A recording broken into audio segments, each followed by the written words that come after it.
given. Let's rejoice and be glad in it. Terry Sweetser, I am honored to serve you as your interim minister. And what a wonderful morning. There's so much activity going on.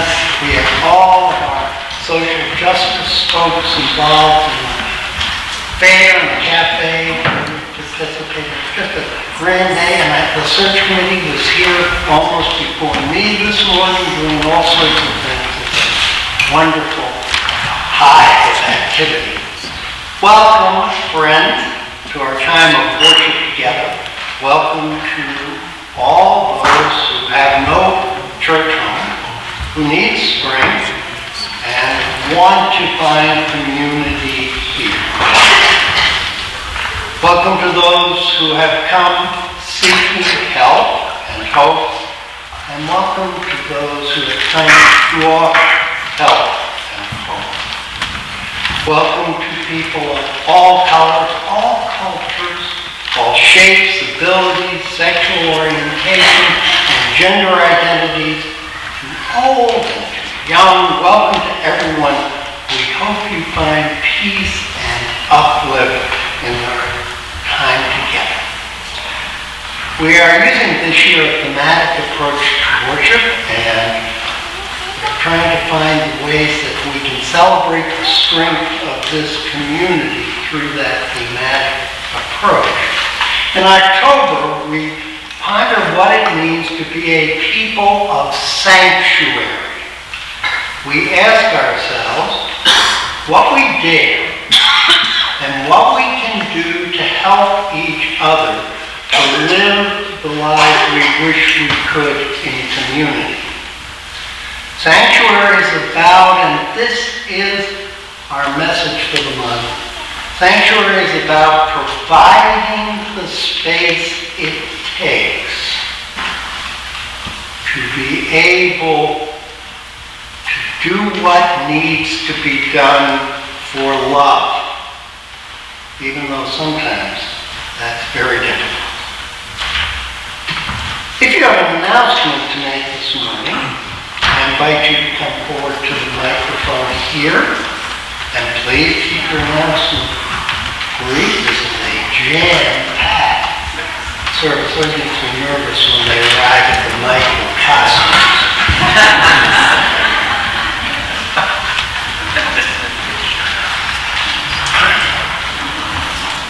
Good morning. My name is Mary Kalari, and I am working with Salem on the October parking fundraiser. We're doing really well so far. We do have more spots that need to be filled. Most importantly, this afternoon from 2:30 to 4, we don't have anyone signed up yet. We will have the forward back if you want to approach us and sign up. And thank you so much for everyone that's already helped us. You are able to wear this costume if you sign up. It will be in the office.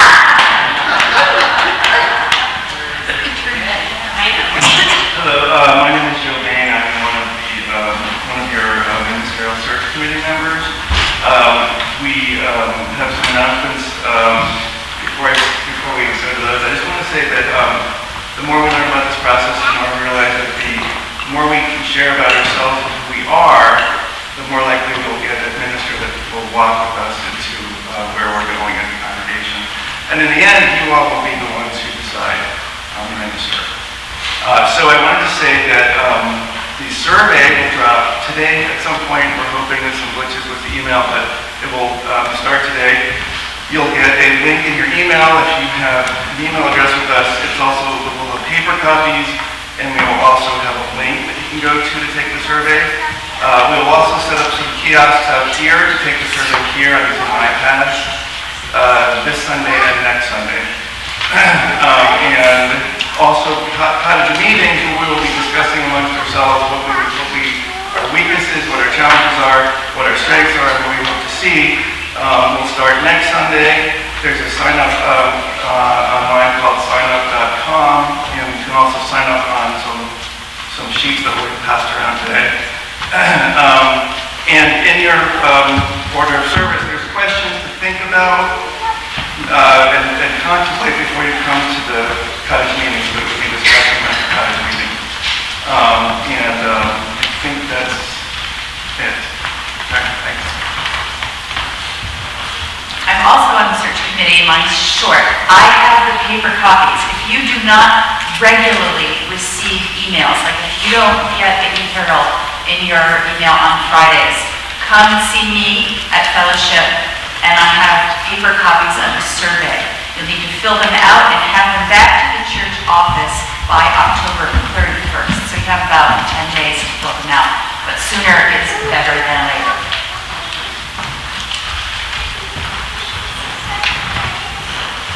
Good morning. I'd like to thank everybody who has responded and donated to my niece Hannah's fundraising efforts, and she's written a thank you that she'd like me to read this morning. My beloved First Church congregation, I cannot express my gratitude for your generous donations and overall support. On behalf of Team Kerouac, Walking Gracefully, and the American Foundation for Suicide Prevention, thank you 1 million times over. American Foundation for Suicide Prevention holds a heavy place in my heart, and I want to assure you that every penny donated goes towards an army of selfless saviors changing and saving the lives of innocent souls wandering in the darkness. Together we can help shine a beacon of hope. I was blessed with a second chance at life, and you have all helped me dedicated to give others the strength and courage to battle their own mental health demons. We all fight our own demons, and we can all stand by and support one another. Thank you endlessly for believing in and supporting me. I could not have made it this far without your love. I sleep with my prayer blanket every night and cherish the warmth embrace from a congregation who has loved me since birth. Remember, each life matters. You matter. Hope to see you all soon. Hannah Schultz.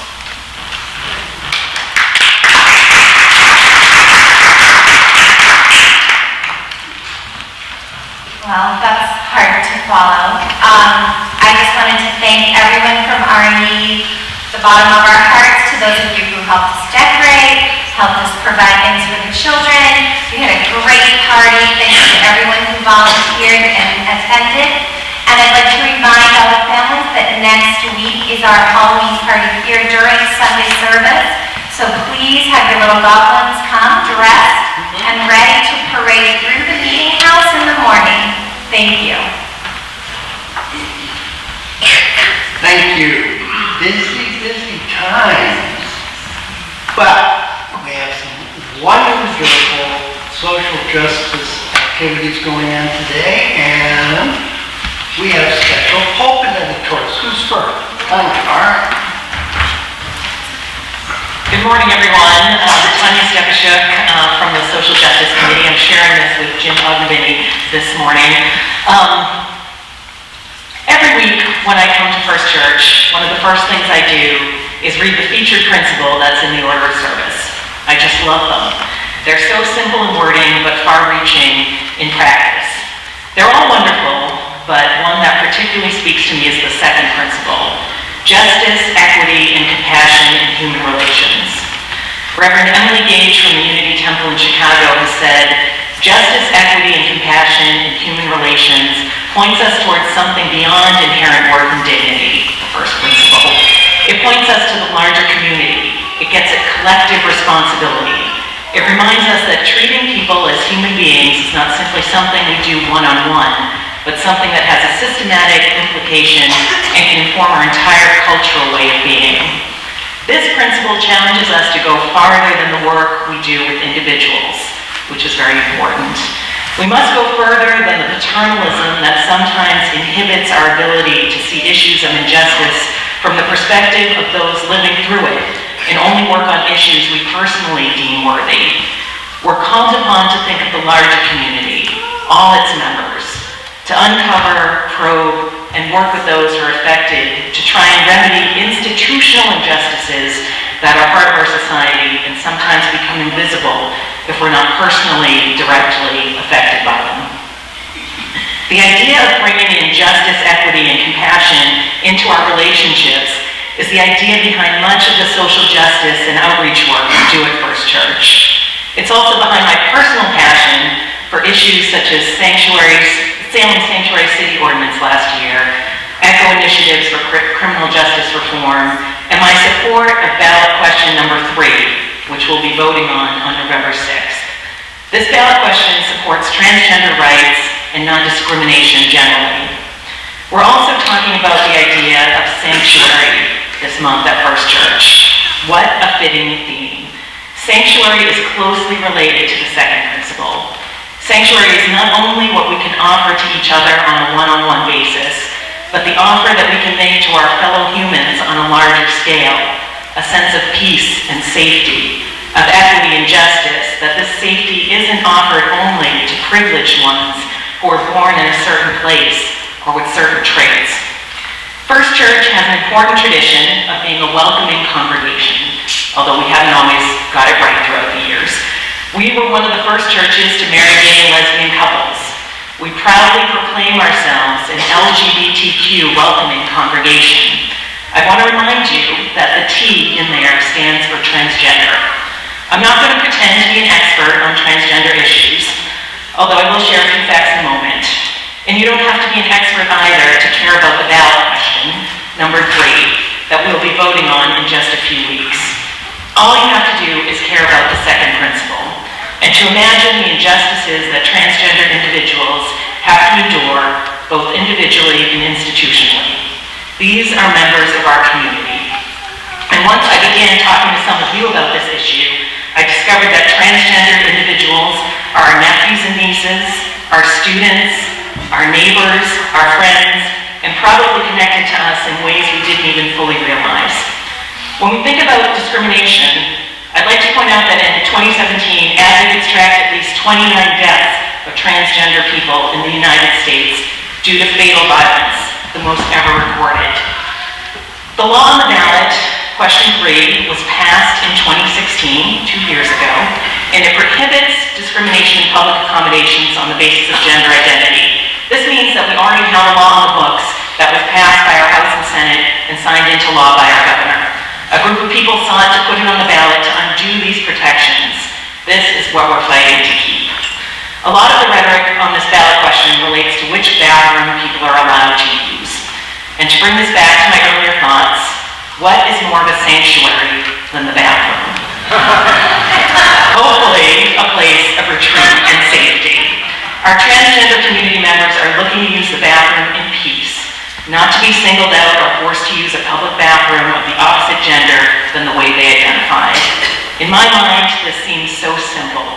What possible reason could we have not to treat our community with justice, equity, and compassion in human relations, and to offer our neighbors that small amount of sanctuary? I urge you to vote yes on question number 3 on November 6th. And please visit the table after the service today to learn more. And I also invite you to listen to Jim Ogdemetti, the organizer of today's Social Justice Cafe, next.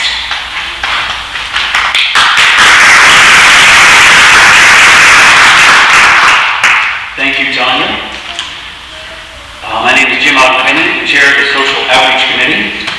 And Tanya, yes, I will be voting yes on this. So together we can. Together we can. In the Gospel of John, chapter 4, verse 8, we read, "Perfect love casts out all fear." Such a powerful truth. Perfect love casts out all fear. So I'm going to ask you to repeat that with me right now. So I'll say it first and you follow, please. Perfect love. Cast out all fear.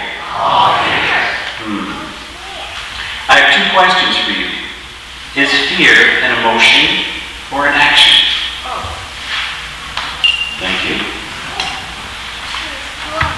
Is love an emotion or an action?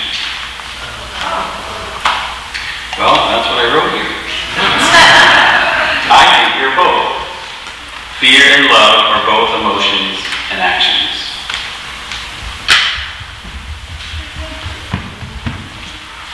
So for today, red is fear and blue is love.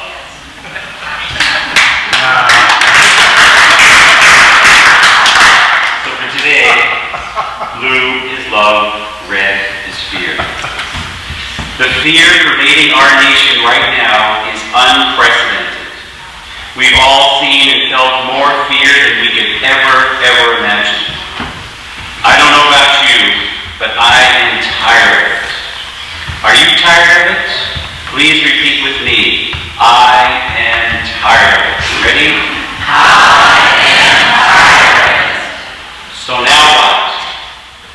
To the rescue. Perfect love casts out all fear. My friends, once again, love saves the day. It always has, and it always will. Take the high road. Gandhi did, Jesus did, Buddha did. Not only the emotion of love, but the action of love. Never question or doubt the power of love. Like Mother Nature, she will not be fooled. So here's an action you can take today. Come to the Social Justice Cafe at Fellowship Hour. It's free admission, but random acts of kindness are accepted. Learn as much as you can about the organizations taking action every single day to make the world a better place. Voting is another way you take action. So Tanya has shared why we should vote yes on question 3. And there are lots and lots of other voting going on very soon, coming Tuesday, November 6th. Blue, my friends, we want blue. You want blue?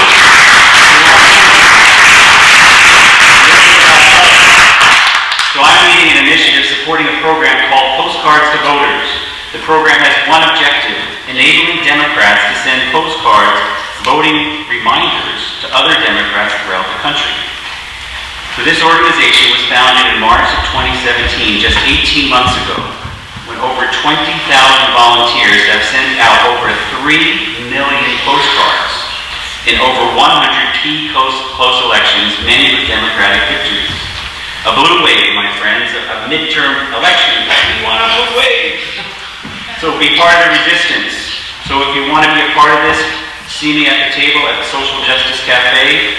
If you want to send out 3 postcards, you send out 3. You want to send out 300, you send out 300. Go to the website. All the details are there. Postcards are available. I bought 300 postcards. So they are for you to take. Throw me a buck and I'll give you 5. Address them, mail them, send them out.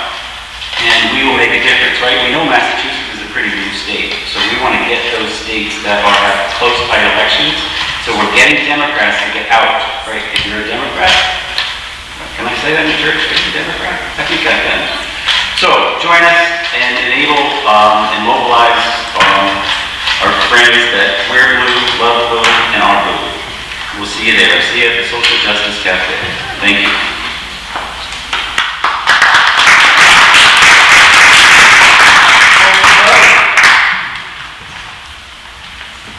Into this house of memory and hope we gather.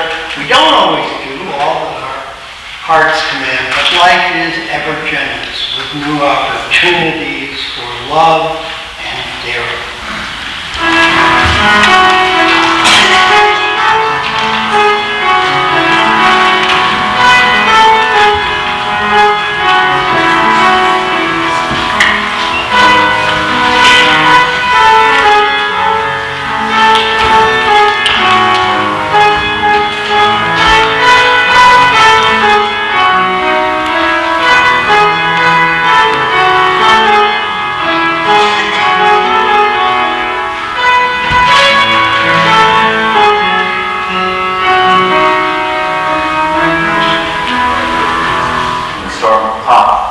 We are all connected, stronger together.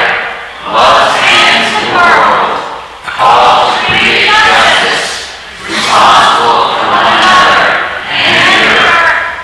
We love our neighbors, immigrants, LGBTQ, those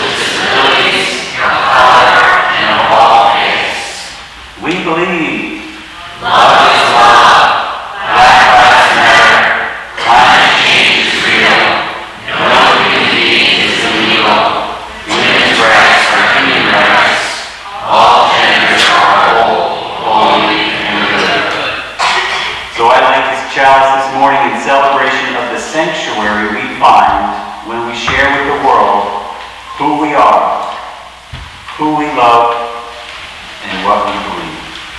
We have a special story this morning, and Amy's going to talk to us about starving. So good morning. How is everybody today? So today, has anyone heard the story of the Star Thrower? Has anyone heard that story? Written by Lauren Isley in 1948. So I'm going to give you a very adapted version, my own version. You may not recognize it, but it's my version. So first of all, I need volunteers. So I need someone to hold the red sign, and somebody nice and tall. Anybody? Come on up. What is your name? Cameron. Okay, would you mind holding the red sign right there, please? Thank you very much. Now I need a volunteer to hold the blue sign. Okay, who wants to hold it? Come on up, right here. Who wants to hold it? There's Emily, that right there. Okay, right there. Great, thank you very much. So, I was walking along the beach after a big storm a few months ago and saw there was hundreds of starfish stranded way up on the beach. The high tide of the storm washed all the starfish all the way up to the beach grass, and now they were stranded. The starfish were stranded. Now the sun was hot, so this is the sun right here, the red, right? It's really hot, so the starfish are on the edge of the beach, and it's really hot. The water would wash them up. And here are the starfish right here. So it was hot, and they had to get back. They had to get back to the ocean. So, my prop fell. Can I get my prop? Excuse me a moment. Maybe like that. How do you like that? There we go. And here is the blue ocean. My friends, here's the blue ocean. Now the blue ocean is lovely, right? It's beautiful, it's sleek, it's warm, it's inviting, it's luscious. Right? So who wants to put the blue ocean over on the table over here? Someone want to help me? Okay. Want to help me? We're going to put this right up here. Okay, we're going to cover it. So it covers the whole table, and this will be our ocean. Okay, fill that up. That's great. Beautiful. So that's our ocean. Now we need to bring the starfish over. So I'm going to do this work. Oh my gosh. Here's one of the starfish and bring it over. Oh my gosh. We bring the starfish over. It's a lot of work, right? One at a time I have to bring these over. Oh my gosh. I don't know what to do. I can't do this all by myself. Oh, you can help? Okay. Oh, maybe I should text my friends. Maybe my friends will help. Maybe a Snapchat. Or Facebook, FaceTime. Should I do a chat? Or should I just call my friends? Just call them. Okay. So you're going to be my friends. Okay, so I need everyone to stand up right here. Stand up in a row and you're going to help. We're going to take one starfish at a time and move it over. Okay, everybody, line up right here. We're going to get away from the sun. Okay, line up right here. And bring them over. Okay, one at a time. There you go. Save the starfish, bring them over. Hurry up. Bring them over so they don't die. Hurry up, we need helpers. Oh, take the starfish. Take the starfish. Do you want help too? You're holding the sign. Let's put the sign down so you can help. Okay. Bring them over. Oh my gosh, the starfish are so happy now. Oh my gosh, there's so many of them. I'm not going to get them all done. Oh my gosh, we need to take this. Oh my gosh. Well, we're going to save this for later because we have a service to do. We got other things to do. I know because the Reverend Terry says I have to be a little careful with my time and I have to come up with that. So, we want more. Okay, we want more. They're busy. They want more. Okay, here you go. Oh, no, careful. One at a time. Then we have to close up here because we're about to leave the room. Okay, so we did it together. You guys are awesome. So I think you guys get a round of applause for doing a great job.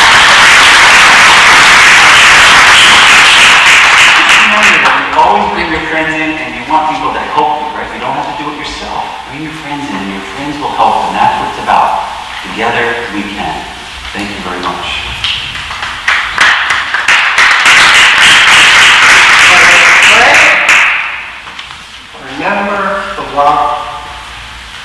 remember together, we can and we will.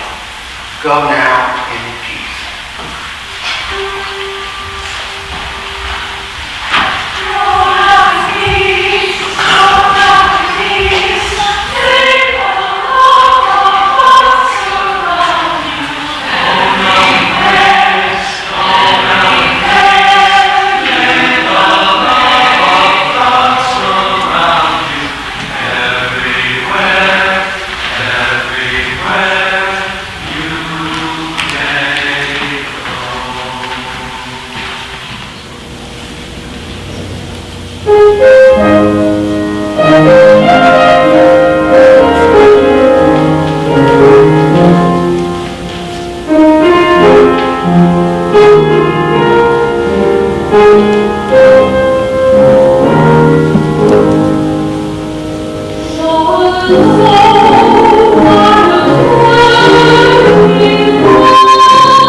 Some of you may have heard of Unitarian Universalist Road Camp in the Berkshires.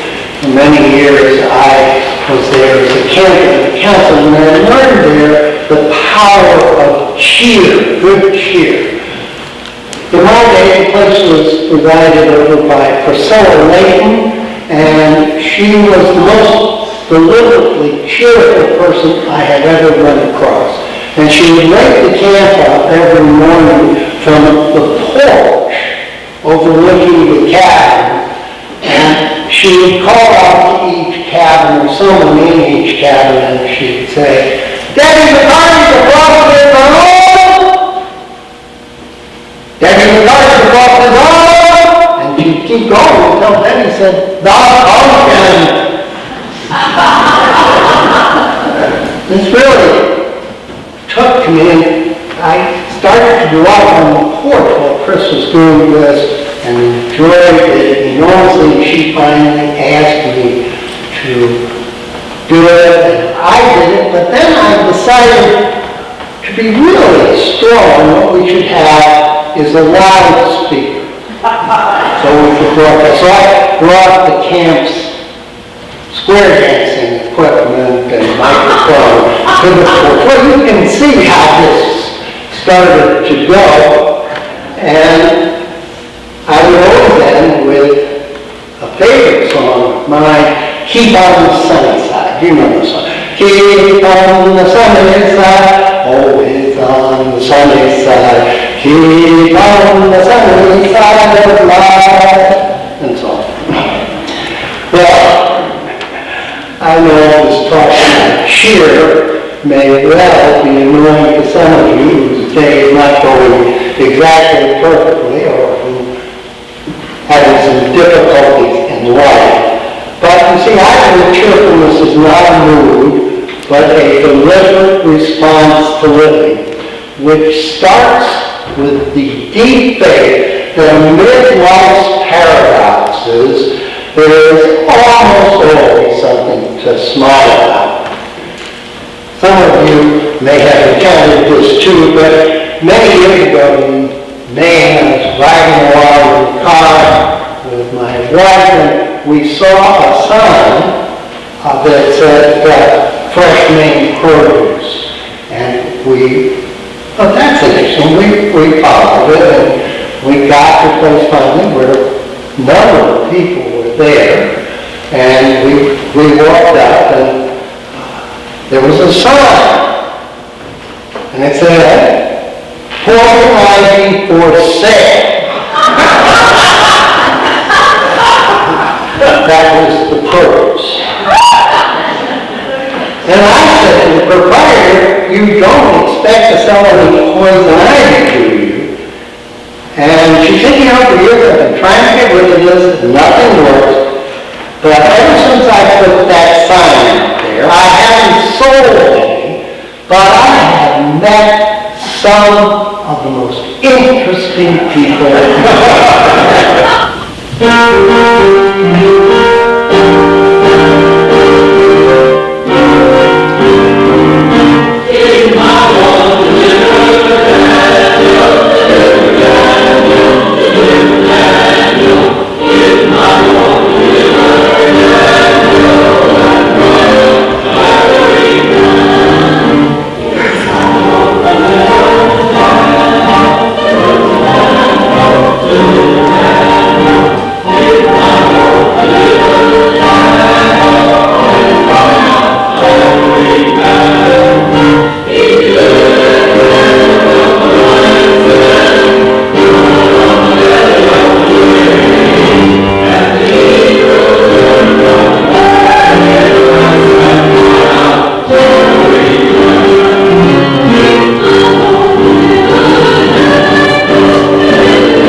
Has it ever struck you, as it strikes me, that religion across the board can be pretty cheerless?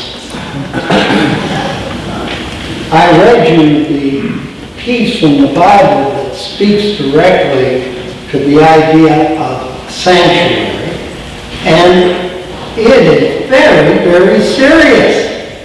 And most religions are the same. There's not much room for cheer. Most religions like to wallow in the heavy work of sin, or separation, or meditation. You know, the Book of Common Prayer is filled with supplications for almost everything, but there is not one supplication for a sense of humor. Rather than seeing cheer as a sacred gift, most of our forebears thought it was a sign of evil. In the village of Salem, as you know, not the town, but the village, good cheer could be enough to get you accused as a witch, as Reverend Burroughs found out in 1692. Cheer is usually viewed as dangerous. But, you know, in our Unitarian Universalist religion, which believes so strongly in the human capacity for change and love, it seems to me that cheer is one of the traits that makes us most human and most available to create sanctuary. And I think it's an important spiritual discipline. I believe it can influence events, it can mold character, and help make our lives more loving. Besides, the alternative is way too demoralizing. I know few people who are actually born cheerful. But we can make ourselves more that way. To do it requires more than either self-help or positive thinking, because I'm not talking about that. It takes faith, the most radical kind of faith, which is in the center of Unitarian Universalism.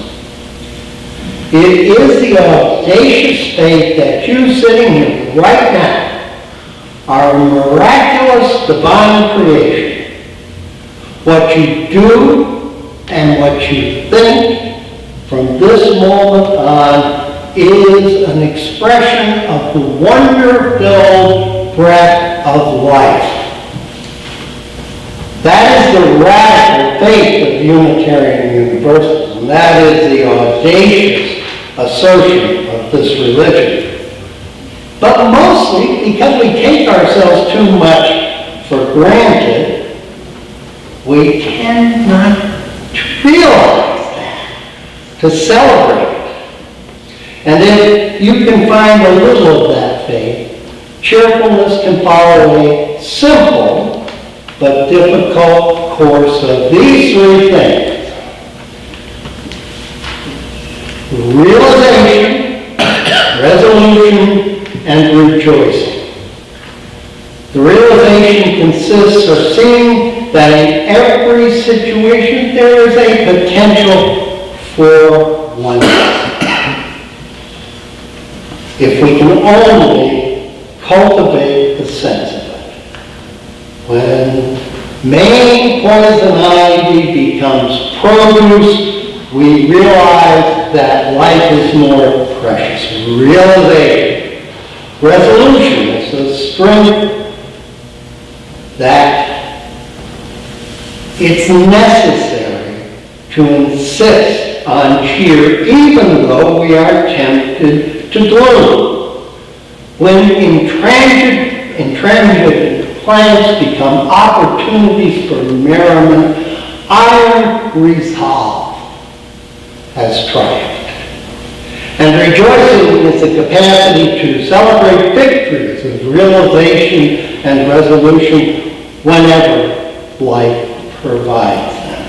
It is the painting and the placing of sign which sell the unsellable as good cheer. It's the blue poster. Now, of course, some of you may well be choking on bile at this point, with all to keep on the sunny side. I remember I said a meeting where we were discussing all the positive opportunities a particular crisis was offering us, and someone spoke up and said, I think we might benefit from looking at this opportunity as if it were a serious problem. And everyone burst into laughing applause. That was the cheeriest act of the meeting. I call it 90% cheerful because it could not be maintained without 10% ingenuity. Without the ability to ingeniously take what you are offered and to put the best faith of life on it. The Unitarian poet Wordsworth put it this way: I am a man of cheerful yesterdays and confident tomorrow.